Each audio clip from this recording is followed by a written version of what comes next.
मेरे पापा को मारा, मेरे चाचा को, मेरे भाई को मारा। मेरी छोटी सी बहन है 5 साल की, उसकी बाजू तोड़ दी है, उसके बाल में लग गई है। 14 अप्रैल की शाम का वक्त था और पूरा मंडप सजा हुआ था, पूरा स्टेज सजा हुआ था, मैरिज लॉन पूरा सजा हुआ था। खुशी एक नहीं बल्कि दो थी, क्योंकि शादी एक नहीं बल्कि दो सगी बहनों की थी एक ही साथ। अब शाम का वक्त होता है, 7 बजता है, ढोल नगाड़े बजने लगते हैं, डीजे की आवाज आने लगती है, यानी कि सब लोग समझ जाते हैं कि दरवाजे पर अब बारात आ चुकी है, स्वागत की तैयारी करनी चाहिए। स्वागत होता भी है, सिलसिला आगे भी बढ़ता है। लेकिन फिर कुछ ऐसा होता है कि जिसके बाद जो दुल्हन होती हैं, जो दो सगी बहनें, वो खुद इस शादी से इनकार कर देती हैं। आखिर इसके पीछे की पूरी कहानी क्या है, आइए जानते हैं। नमस्कार, मेरा नाम है राहुल और आप देख रहे हैं 9 PM विद JRD। दरअसल ये कहानी है हाथरस की, जो कि उत्तर प्रदेश में पड़ता है। हाथरस जो मुख्य कार्यालय है, वहां से तकरीबन 20 किलोमीटर दूर सदाबाद नाम का एक एरिया पड़ता है। उस सदाबाद में एक सुनील नाम के व्यक्ति होते हैं, जो कि पेशे से किसान होते हैं, खेती बाड़ी इनकी अच्छी होती है। इनकी 2 बेटियां, जिनमें बड़ी बेटी का नाम है भारती, 25 साल की उम्र है, और छोटी बेटी का नाम है शिवानी, जिसकी लगभग 23 साल उम्र है। अब ये 2 बेटियों के पिता हैं और रोजगार मैंने आपको बताया कि ये खेती बाड़ी में काफी संलग्न रहते हैं और खेती बाड़ी से ही अच्छे खासे पैसे इनके हो जाते हैं।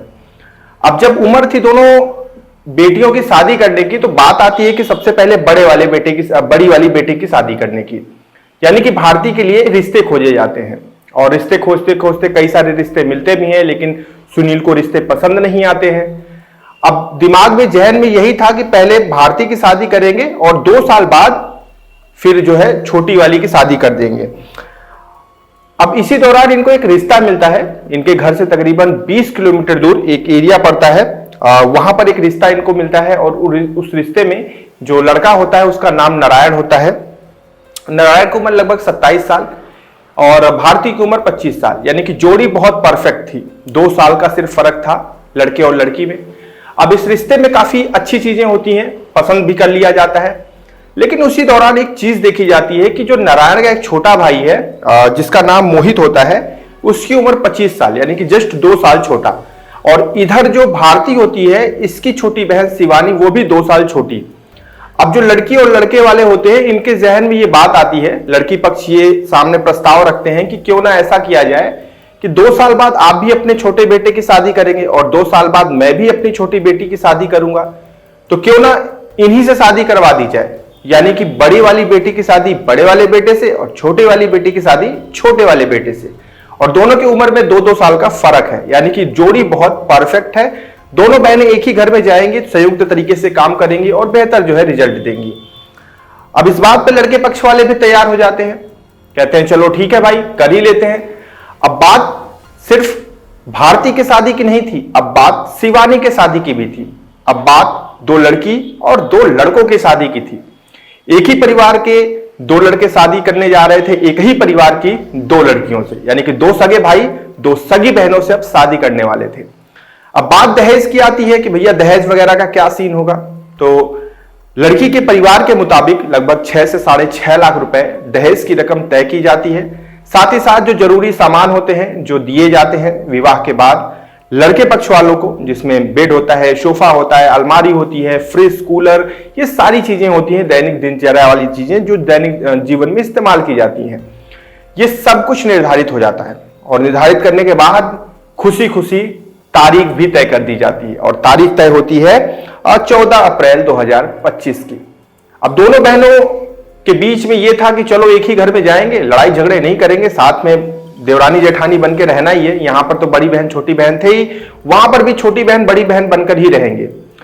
अब सिलसिला आगे बढ़ता है और शादी का दिन आ जाता है। इसके बाद दोनों बहनें तैयार होने लगती हैं, तैयार होकर इंतजार कर रही होती हैं कि भैया अब उनके दूल्हे राजा आएंगे, उनको विदा करके लेकर जाएंगे। और इधर पिता जो सुनील थे, उनका कलेजा बहुत भारी हो रहा था, क्योंकि एक साथ एक नहीं बल्कि 2-2 बेटियों को विदा करने वाले थे, यानी कि पिता के ऊपर काफी ज्यादा दबाव था।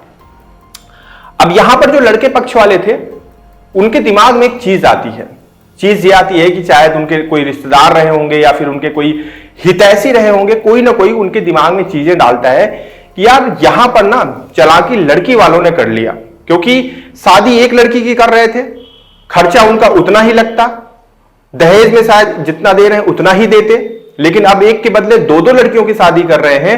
हो सकता है दहेज उन्होंने बढ़ा दिया है दोनों लड़कियों के एवज से, लेकिन शादी में खर्चा तो उनका आधा हो गया ना, क्योंकि जहां 2 साल बाद वो अपनी छोटी वाली की शादी करते तो उसमें भी मेहमानों को बुलाते, रिश्तेदारों को बुलाते, टेंट वगैरह लगाते, सारी व्यवस्था करते, तो फिर उनका पैसा तो खर्चा होता ना। तो यहां पर तो लड़की वालों ने बड़ी चालाकी दिखा दी यार, कि एक ही मंडप में दोनों लड़कियों की शादी कर रहे हैं, यानी कि उनके पूरा टेंट का पैसा, पूरे मिठाई का पैसा, पूरे खाने पीने का पैसा, सब कुछ बच गया। तो यार लड़की वाले बहुत चालाकी दिखा रहे हैं। वो पैसे क्यों बचा रहे हैं?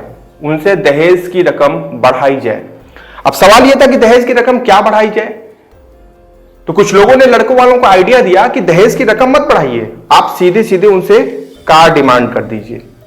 अब जरा सोच कर देखिए कि बारात आ जाती है सामने द्वार पे, उनका स्वागत किया जाता है, अंदर आते हैं, द्वार पूजा भी शुरू हो जाती है और पटाखे फूटने लगते हैं, दोनों दूल्हों को पूजा भी जाता है। और इसी दौरान जो दूल्हे के पिता होते हैं वो पहुंचते हैं सुनील के पास, यानी कि दोनों लड़कियों के पिता के पास, और जाकर कहते हैं कि हमें दहेज में एक कार चाहिए।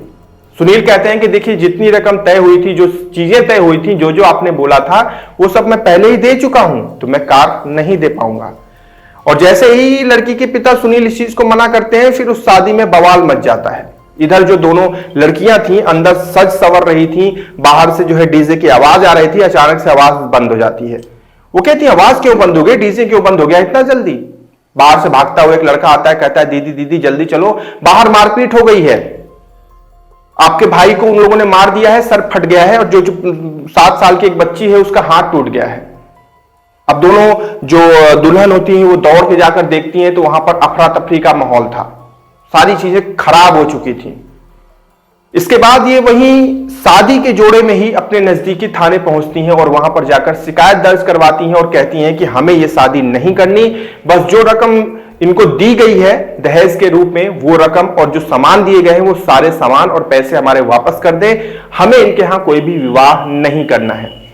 अब जरा सोच कर देखिए कि लड़की के पिता की इज्जत का क्या हुआ, लड़की के पिता का कलेजा कितना फट रहा होगा। बड़ी मेहनत से किसान इंसान बड़ी मेहनत से अपने दोनों बच्चियों के लिए उसने रकम तैयार करी थी, जो है शादी के जोड़े लाए थे और वो पूरी तैयारी में थे, एक साथ दोनों बेटियों को विदा करने वाले थे। लेकिन अब समाज के हर इंसान को अब उनको जवाब देना पड़ेगा कि भाई मामला कहां तक पहुंचा, क्या हुआ आगे, और आगे कोई भी नया रिश्ता तय करेंगे तो इस चीज का डर जरूर रहेगा कि ये चीज दोहराई ना जाए।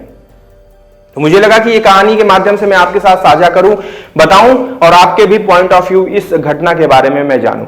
तो कमेंट सेक्शन खुला है, आइए और बताइए कि इसमें आपका पॉइंट ऑफ व्यू क्या है।